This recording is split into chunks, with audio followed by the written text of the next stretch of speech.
আসসালামু আলাইকুম। আমি চিকেন প্যাটিস রেডি করব। প্যাটিস না ঠিক সমুচা টাইপের হবে। এখানে আমি চিকেন, আদা রসুন, কাঁচামরিচ কুচি, পেঁয়াজ কুচি, বটবুটি, গাজর সব কিছু নিয়ে একটু তেল লবণ দিয়ে মাখিয়ে নিচ্ছি। আমি আর এখানে কিছুই দিব না। আর পরে একটু গোলমরিচের গুঁড়া ইউজ করব আর চুলোতে বসিয়ে দিব।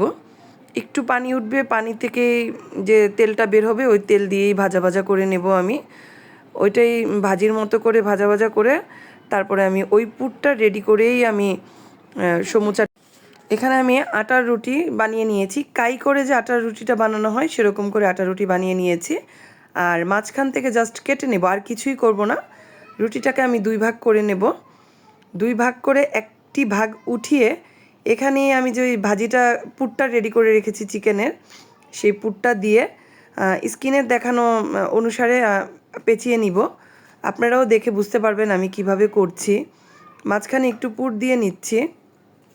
আপনারা আপনাদের চাহিদা মতো পুরটা দিয়ে নিতে পারেন। আমি অনেকগুলি বানাবো তাই অল্প অল্প পুর দিয়ে নিচ্ছি। আর বেশি দিলে হয় কি ভাজতে গেলে তখন বেরিয়ে চলে আসে। এর জন্য আর আমি বেশি পুর এখানে ব্যবহার করছি না। জাস্ট এটাকে একটা ভাঁজ দিয়ে নিচ্ছি। ভাঁজ দিয়ে সাইডগুলি একটু চাপ দিলেই সাইডটা বন্ধ হয়ে যাবে।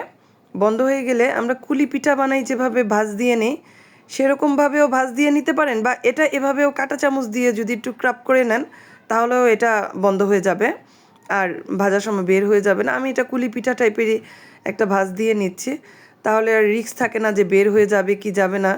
আসলে কাইগুলানোই তো, এটা কাঁটা চামচ দিয়ে একটু চাপ দিয়ে দিলেও বের হওয়ার কোনো চান্স নেই। আমি এরকম করে অনেকগুলি বানিয়ে নিব। আসলে 20টা রুটি বানালে আপনারা 40টা অনায়াসে রেডি করতে পারবেন, যেহেতু একটা রুটি ভাঁজ করে এই কেটে নিয়ে 2টা করা যায়।